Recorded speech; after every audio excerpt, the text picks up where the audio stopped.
we're going to have to learn to lean on the different styles depending on the season that our team is in, because your team will have seasons where they need one thing from you more than another.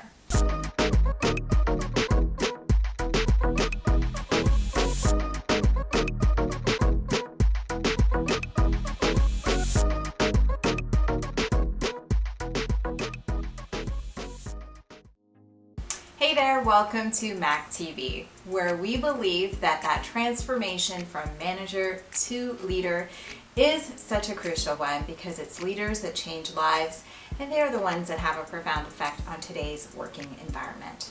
So today's episode is the third in a three-part series that is dedicated to you first-time managers out there. So in the last two episodes, we went a little bit deep into some of the things that you can do to hit the ground running as confidently and as smoothly as possible.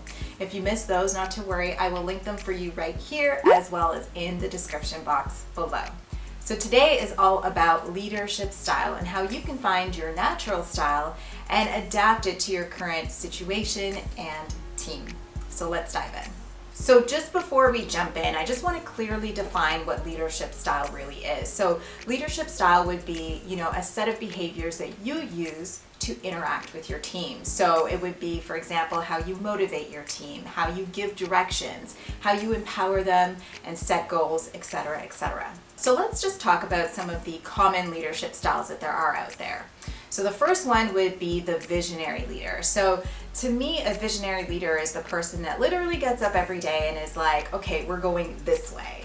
And that person is the one that's like driving the entire team or all their people towards that direction.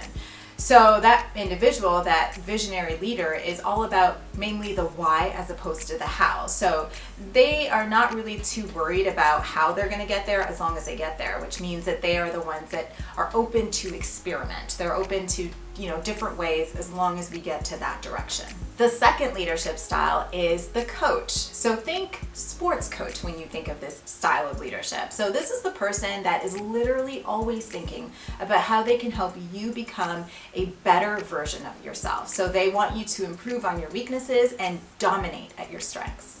So the third leadership style is autocratic, and this is all about authority.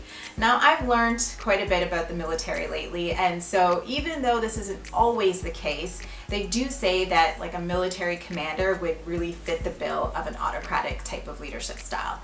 So if you want to think or visualize what autocratic really means, then think military commander. So this type of style is all about authority, results, and efficiency. So this type of leader is often making a ton of decisions on their own, and they just expect that their teammates would do what they're asked to do.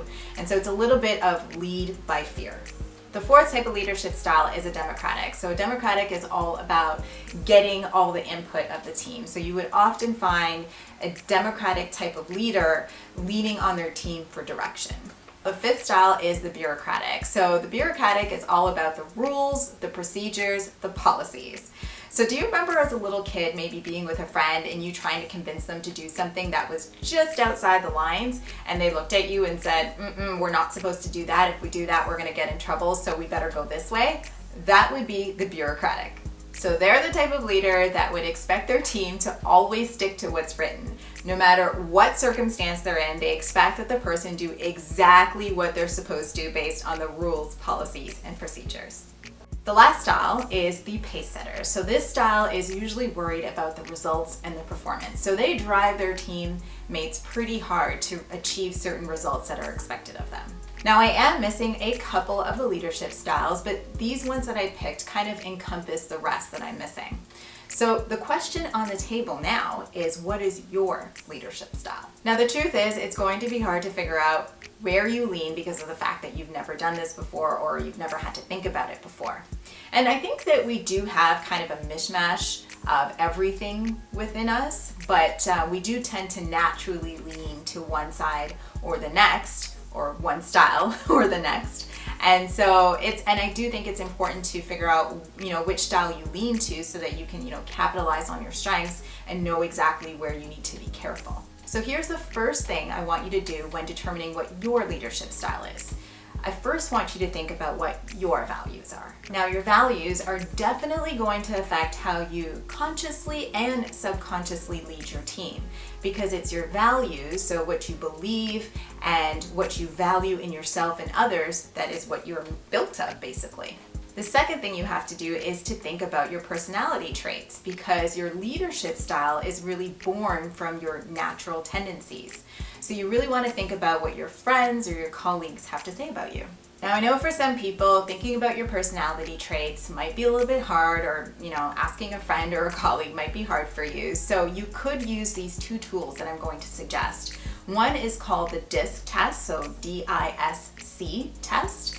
And also the second is based off of the Myers-Briggs, which is called 16 Personalities. Two great free tools that you can use to really dive into what your personality traits are. So I'm going to link the both of them in the description box below. Now, the next thing you gotta do is think about your weaknesses. Now, I know in the first video, I really wanted us to dive into your strengths, because I think it's important when starting any role to think about your strengths first over your weaknesses, because it's very easy to point out everything you're not good at, especially when you're feeling underconfident. That's why I really wanted to dive into your strengths. But in this case, when it comes to finding your leadership style, I do think it's important to consider your weaknesses, because those weaknesses will cause issues, or will be your natural reset when you're in kind of a tough situation. So think about your weaknesses. If you want to, you can always go back to your SWOT and reanalyze that. It will help you to kind of gauge what kind of leadership style you would have. The last thing I want you to do is to consider whose leadership style has had a profound influence on you. So these would be the people who, really influence the way you think, the decisions you make, and the beliefs that you have. So this can be a mentor, a fellow colleague, or maybe even your parents. As long as you consider their style and reflect on how it influenced you for the better or for the worse.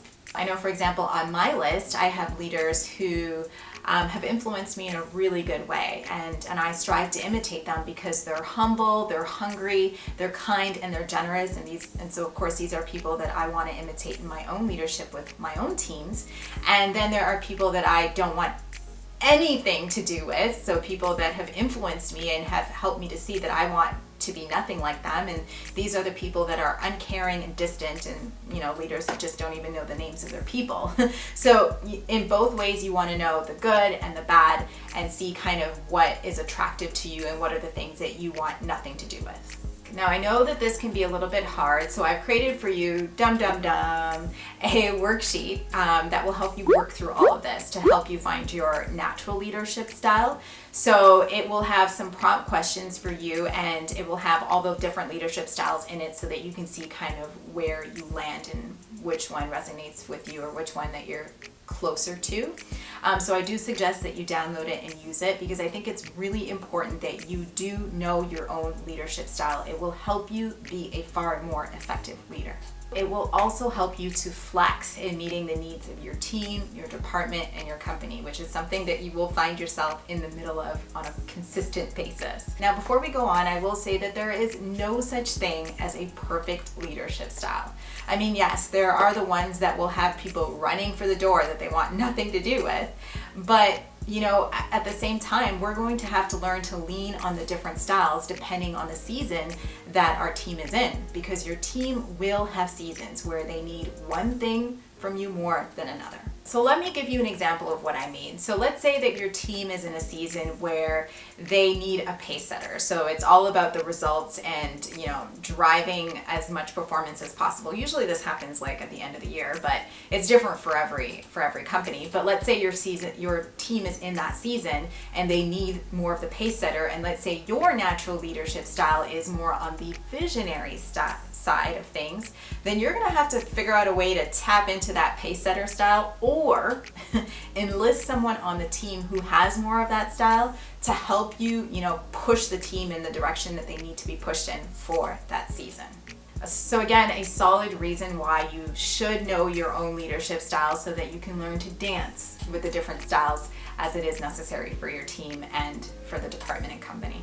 So I'm interested to see where your self-reflection takes you on this journey. So please do leave me a comment below and let me know what you found or what you think your leadership style is. And if you're not really comfortable sharing this in a public forum, then that's okay. You can just send me an email, maybe send me a screenshot of your worksheet, and I'd love to see what you came up with. It has been freaking fantastic to be able to have these real conversations with you. I love being able to help you on this journey. And I do know just how stressful and overwhelming it can be, but the other thing I know is that if you keep plugging along and getting back up when you fall, you will make it through this. So do hit on the subscribe and notification bell so that you don't miss out on any of the tips that I share here only on Tuesday. I want to thank you so much for watching. I really do appreciate that you are here with me today. I hope you have a fantastic rest of the week. Don't forget to keep smiling, and I'll see you in the next one.